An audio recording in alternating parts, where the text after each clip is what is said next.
Welcome back to Viewpoint. As I said, from now on, the Greens do not hold the balance of power in the Senate in their own right. They can, of course, still be very influential. To discuss how influential they can be or want to be, I'm joined now by Greens Senator Rhiannon. Thanks for joining us, Senator. Hello, Chris.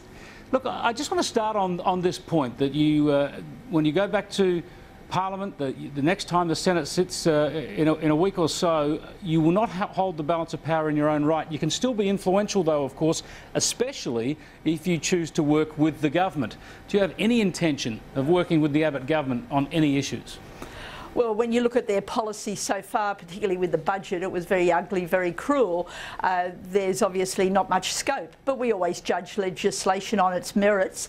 And right now with the climate change issue, a big one for us, when we come back on July 7th, there is scope there because Prime Minister Mr Abbott didn't get his way on everything that he wanted. So there's a lot of work we have to do on getting action on climate change. You already have been happy to support the government in decreasing, or actually work against the government and support the Labor Party in ensuring that the government could not increase tax on petrol. You've gotten rid of that reintroduction of excising of petrol, the petrol excise. So, do you regret that? Do you think that was the right decision? Look, we very much support, and it's in our policy, to tax polluting industries. But when you look at this closely, it was a tax on people who don't have access to public transport, with the money going, and big money, about $5 billion every year, going to motorways. Yeah, but it's cheaper petrol. You've acted to stop a tax increase on petrol, so you've acted to deliver cheaper petrol. Are you personally comfortable with that? Did you personally agree with that decision? Oh yes, look, we've had a very clear decision from the party room, and again, if you look at it closely, with the government linking this, requiring that money to go to motorways, that means more pollution, more congestion. At the same time, they're axing many public transport projects, light rail in Perth, metro in Melbourne, cross river rail in Brisbane. That's not a good sign. That's not what we need. Did you support this in the party room? Look, we had a party room position, I support it, and we've got a very clear position on this. Oh, so obviously you didn't support it, but you're going along with it anyway. No, That's fine. Look, I just want to ask you straight up, what's your view of Clive Palmer? Oh, look, I've spoken to Clive. I've met him at a couple of functions. Look, on the one hand, I am concerned that we have a very wealthy coal mine owner who is using huge amounts of money, and there could be decisions in Parliament that benefit him financially. But then on the other hand, it is a challenge for democracy, but also it's shaking up the two-party system. I think we need more diversity in our parliaments. We need more negotiations, more conversations. So there are positives. I always look for the positives, and right now he certainly didn't deliver what Mr Abbott wanted when it comes to the program on climate change. Well, I'll come back to that in a moment, but first up, let's recap what the former US Vice President Al Gore had to say about Clive Palmer.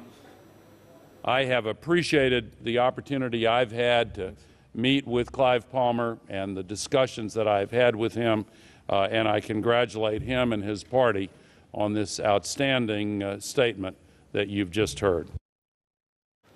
Rhiannon, what's your view of Al Gore? They're standing there beside Clive Palmer, endorsing him, supporting him in his move to axe the carbon tax. Yes, it certainly has surprised many people over this weekend. Many people have asked me that same question. Mr Gore obviously can look after his own interests, but I certainly acknowledge it was a setback, losing the carbon price, and that's one of the things that the Greens will continue to work for, and also to end the subsidies. About $10 billion every year props up the fossil fuel industry in this country, and we need to widen the conversation because the scientists are telling us we really need to speed up action on climate change to stop the very dangerous impacts that this can have. That's what we need to be working on. We've just seen one of the leading figures in the global climate activism campaign, Al Gore, standing alongside a coal baron and the owner of a nickel refinery that's been in trouble for polluting the Great Barrier Reef, standing next to him while he kills off carbon pricing in Australia. What does that say about Al Gore and his leadership of the global climate action movement? Well, look, I don't think Al Gore leads the climate action movement worldwide. Like that's really just certainly not anymore. Not now that he's stood up and got rid of a carbon tax. On that one, I think you were wrong from the beginning on that one, Chris. That's not how it works. If Mr. Gore wants to stand beside Mr. Palmer and do that, I think it is regrettable. But at the same time, what we need to focus on is that Australia is in not a good position now. We don't have a price on carbon. We don't have an emissions trading scheme. We don't have any plan to honour our international commitment to reduce greenhouse gas emissions in this country by 5%. Well, and that's what the Greens are focusing on. Of course, do you believe, though, that Al Gore has let down the environmental movement globally by getting involved with Clive Palmer in that action? Look, no, I'm not going to go there, Chris. You're obviously pushing. Why not? Is Al Gore beyond reproach in the environmental movement? He stood up there and endorsed the axing of the world's largest carbon tax. That's a setback now for the global environmental movement, isn't it? As I've said, it is a setback, losing the carbon price. I totally acknowledge that. But what you need to acknowledge also, I would suggest, Chris, is that we've still got the Climate Change Authority, we've got the Clean Energy Finance Corporation and the all-important renewable energy target. The renewable energy target has been doing more to drive down greenhouse gas emissions than the carbon price. Like, Mr. Abbott really missed out badly last week, well, and that's what we should be talking about. The renewable energy target was never going to go. It's had bipartisan support from the Coalition and the Labor Party for years. It's only under review now. Clive Palmer and Al Gore have done nothing to save the renewable energy target. Yeah, but they didn't knock it out. That's the whole point. It is still there. It's a very important mechanism.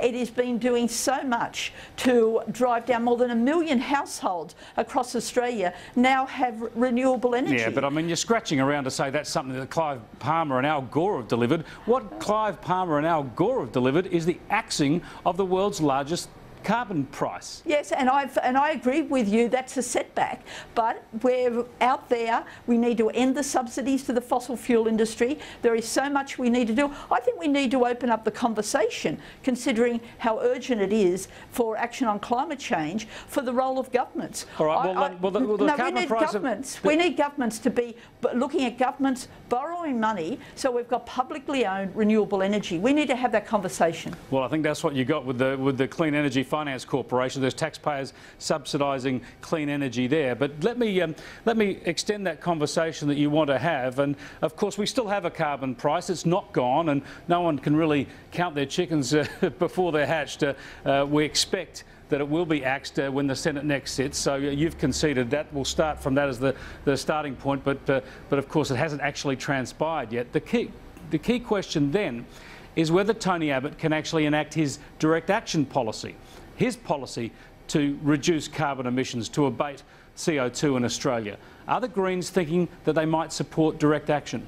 Well, direct action in Mr. Abbott's form of it is just more subsidies to big companies. It's just paying them off. It's paying them off to abate carbon. You just said a moment ago that you wanted taxpayers to subsidise clean energy. That's what direct action is. Yeah, but it's not really driving the change in behaviour in how we run our industries, how we deliver, distribute and transmit energy in this country. So you're saying you will vote it down? You'll join with Labor and Palmer United Party and vote it down? Well, when you look at the details, it doesn't look in any form of what we need for climate action in this country. But it's we always look at the detail. It's $2.5 billion that will be spent only and directly on abating carbon in Australia, on reducing carbon emissions in Australia. And you're saying the Greens will vote against $2.5 billion being spent on reducing carbon emissions? Well, 1.1 billion of that's already allocated as far as I know. The 1.4 billion is waiting. They could get it through, try and do it as regulations. Now, the regulations can be disallowed. That means that they can be knocked out by Parliament. And there's a question mark, what I'm hearing, about if Mr. Abbott would expend his political capital when he's got so many other fights with the crossbenchers. He's got to work out issues around Senate voting reform, co-payments for GPs. Yeah, but hang on, Tony Abbott wants to spend $2.5 billion abating carbon emissions, and the Greens, and you're saying that the Greens will vote against that? But it's a form that it takes. It's not driving the change. It's not the working on. What we need to be working on, Chris, is a transition to a clean energy economy. That's where we have great expansion of jobs. We could create thousands of jobs. Direct action does essentially the same thing as a carbon price. The only real sensible argument against it is that it might cost more to do it per tonne because it's not an efficient market mechanism. But it's still abating carbon. It's still handing out money to people who've got innovative ways of abating carbon, and you're going to stand by and allow the Greens to kill that off. No, we're not going to stand by and allow anything that is constructive for the environment and for the economy to be cut down. Renewable energy is where we need to be working, is having that transition to the clean economy. Considering it's so urgent, there is a real need here for more government intervention. But the form that you're talking about doesn't deliver that, Chris. So you want more government intervention but not direct action. This is the problem here. This is the problem I see with your position. I just want to go through it briefly. In late 2009, early 2010, you, the Greens, voted with the coalition to kill off Kevin Rudd's carbon pollution reduction scheme, Kevin Rudd's ETS. So that was the Greens voting with the coalition that got rid of an ETS in 2009, 2010. You then forced Julia Gillard to bring in the carbon tax, which of course was self-destructing and we're about to see voted out. And now you're saying that the Greens will vote with Labor to kill off direct action. So every time this country gets close to climate action, it's the Greens who are in there with other partners killing it off. Won't the Greens at some stage have to support some climate action? Look, that's actually ridiculous how you've put it, Chris. Like the carbon pollution reduction scheme. You blocked.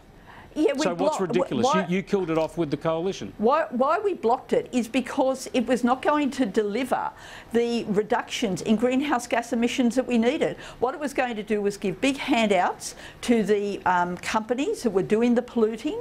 It was going to result... All right, so you didn't like the CPRS. You liked the carbon tax and forced Julia Gillard to put that in, and that's about to get the kibosh. We negotiated. Yeah, you convinced her to put it in, and now that's going to go.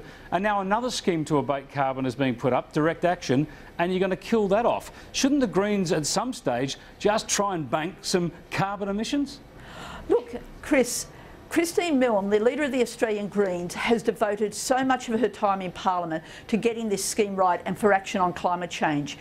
She and Bob Brown and Adam Bant, who negotiated on these important issues, they're not going to sell out. They're not going to come up with the schemes that don't deliver. Why we took that action and why we came forward with the very detailed various mechanisms linked with the carbon price was because that was how we could deliver reduction in greenhouse gas emissions. So it's a carbon tax or nothing. So it's a carbon tax or nothing. That means to the next election you're just hoping that that's the only way forward.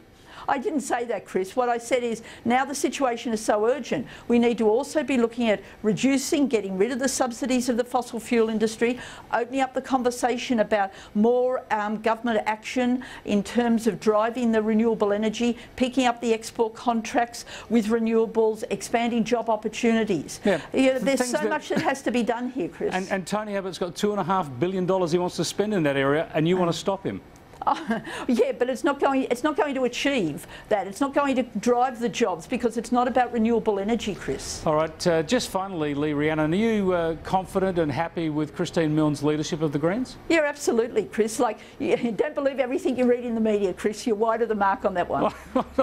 not just asking whether you think she's doing okay. Yeah. And you've answered it. Thanks very much for that. I appreciate your time, Rhiannon. Thank you. That's Rhiannon, the New South Wales Senator.